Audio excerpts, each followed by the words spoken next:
So, what do you do when your evil urges strike and you need to suppress them? Yoga? Meditation? Distractions? Willpower? Or just plain chain yourself to the radiator? Me? I play Overlord.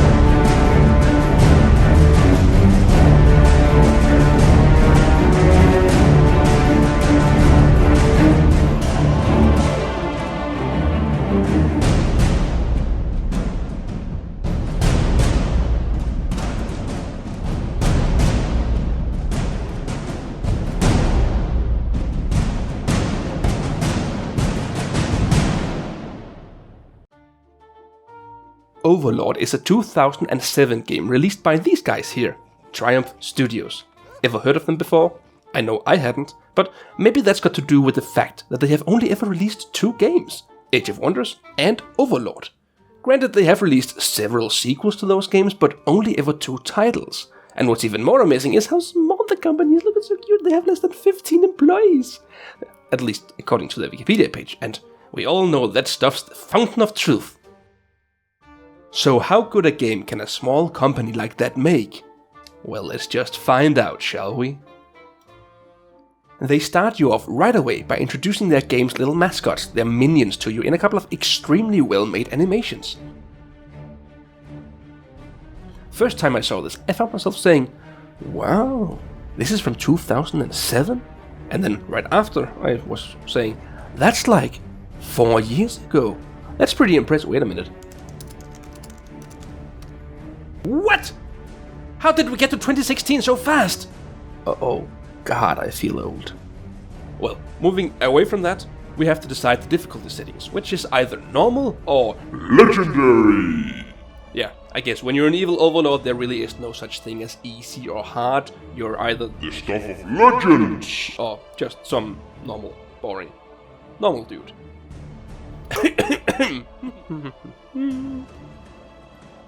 From there, you go directly to the opening sequence, where you are apparently resurrected from the dead by your little henchman by some sort of amazingly awesome magical components. It's him! Rub some acid in his eyes. That'll freshen him up. Wait, what? Rub some acid in his eyes. That'll freshen him. Acid? I'm not really sure that's how that works. Or maybe it does. Quick, someone get me the number for the nearest morgue. Call St. Bart's Hospital. Get me NASA. Has anyone ever tried bringing someone back from the dead by rubbing acid in their eyes? What if it works? Good God, man, have you gone mad? I'm a doctor, not an arsonist. Or it's the other kind of acid, and the game isn't really about a supreme overlord from the Middle Ages, but just some dude who's having the best trip of his life. Oh well, you wake up from your nap, do your best Sauron from the Lord of the Rings impression, and follow your minion master and some minions into the minion spawning pit where minions are born and live, and you can summon minions from a minion gate. I think these guys who made the game wanted to live off of the huge success of certain other creatures also called minions. Wait a minute. Carry the one, divide by such a number of minions. Then that means... Shame on you, Universal Pictures! Ripping off a nice old living dead overlord. Bad pictures! Bad! Ignoring the lawsuits, we go outside to torment the castle jester. Oi, Tubbs! They should call you the Overlord! And apparently the physics in this place has taken a little vacation.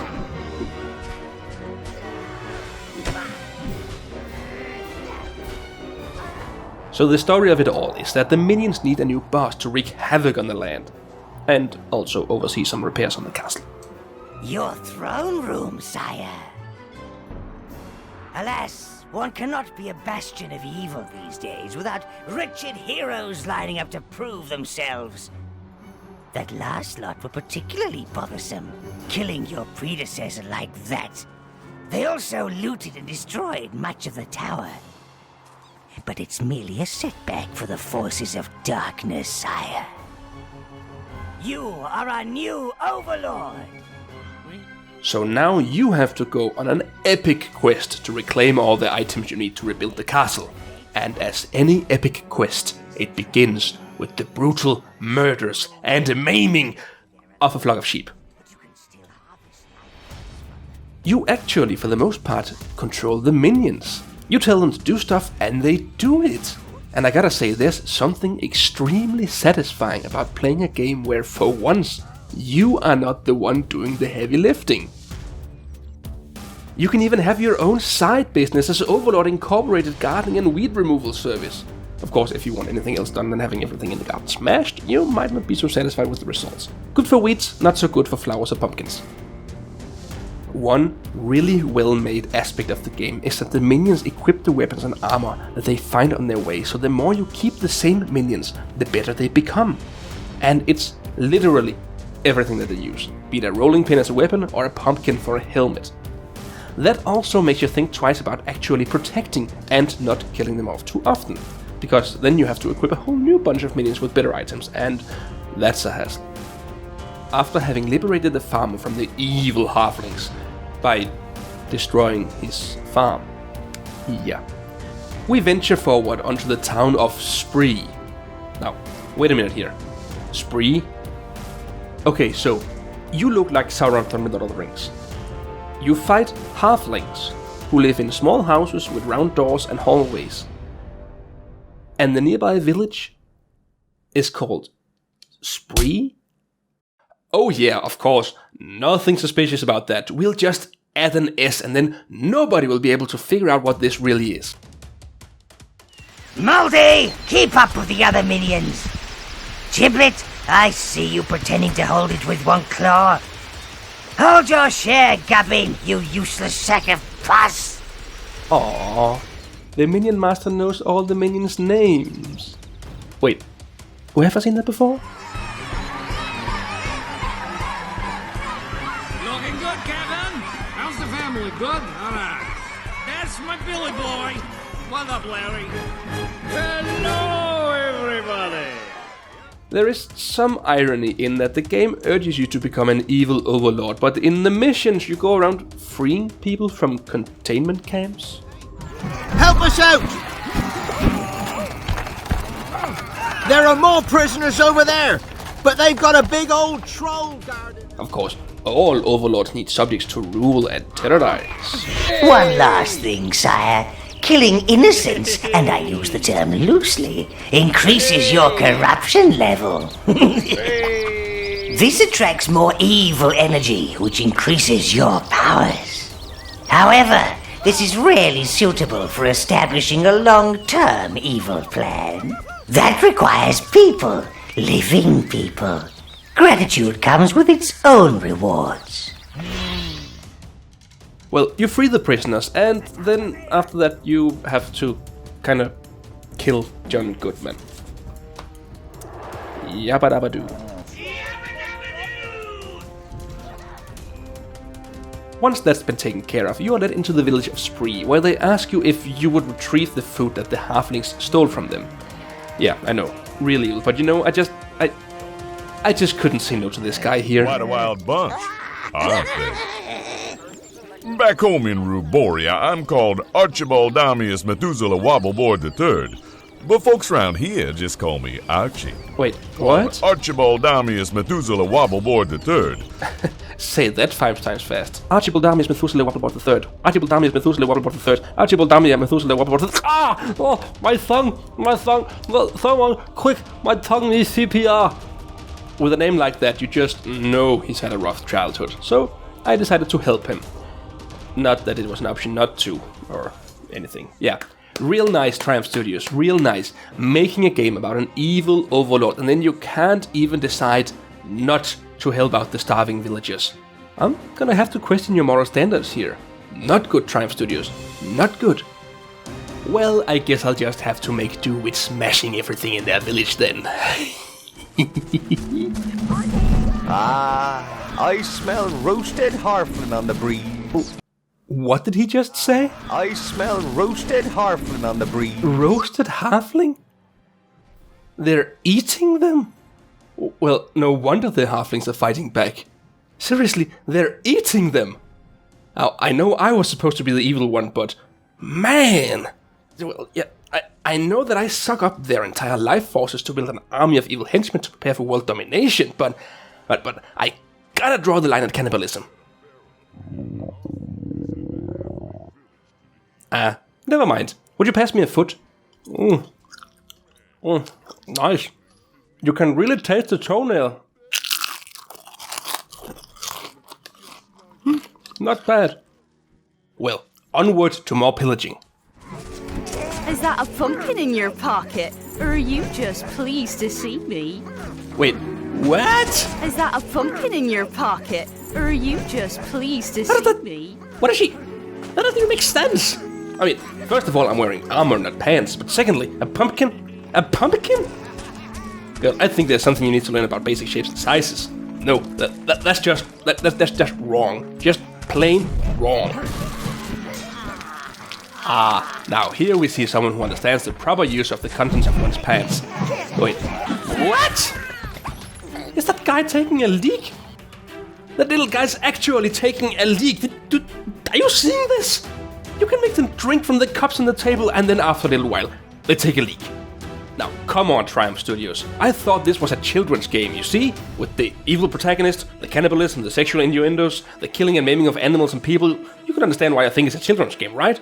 So will you please spare us from such filthy behavior? Thank you very much. Now, where did I put that halfling's foot? I'm getting hungry again.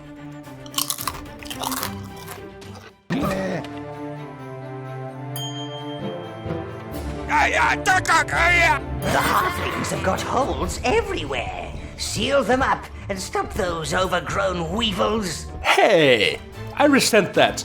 That sounded almost too much like weasels, you know? With the words that sounded like and the similarity and... Sorry, back in a tick. Well, hey, tick, hey, lads. Now that sounds a bit rude, doesn't it? That sounds a bit like bum.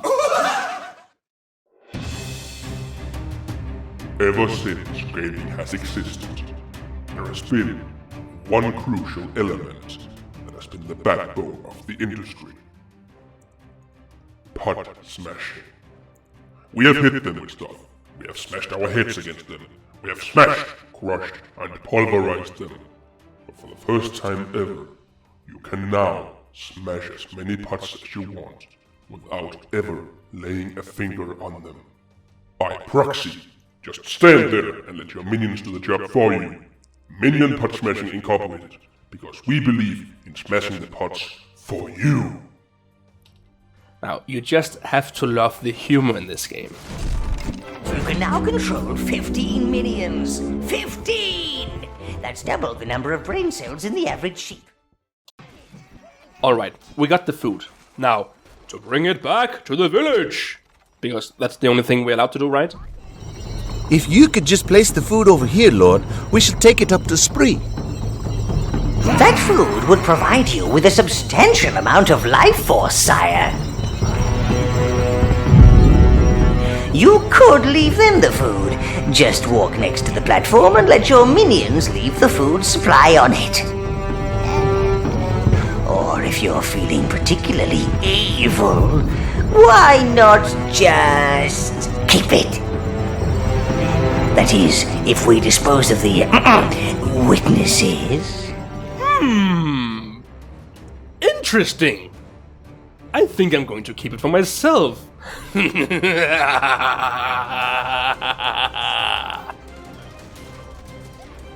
And with that grand gesture, I think that's about all the time we have for today's episode.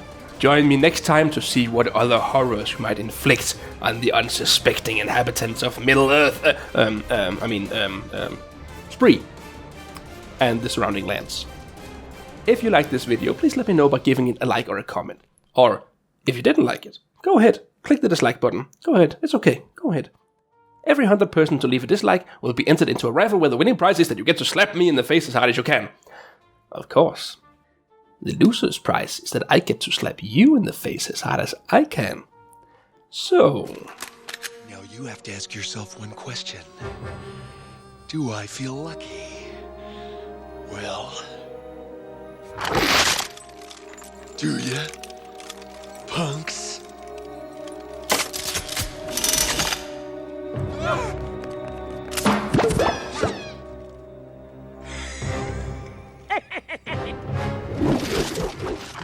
Also, if you haven't already, go ahead and click that subscribe button right now. You know that button cures polio, right? Go ahead, give it a try. Come on, click it. Come on. If you don't click it soon, I will destroy you. Thanks for being in the Game Cave, guys. My name is Weasel Bandit, and I will see you in the next episode. Bye.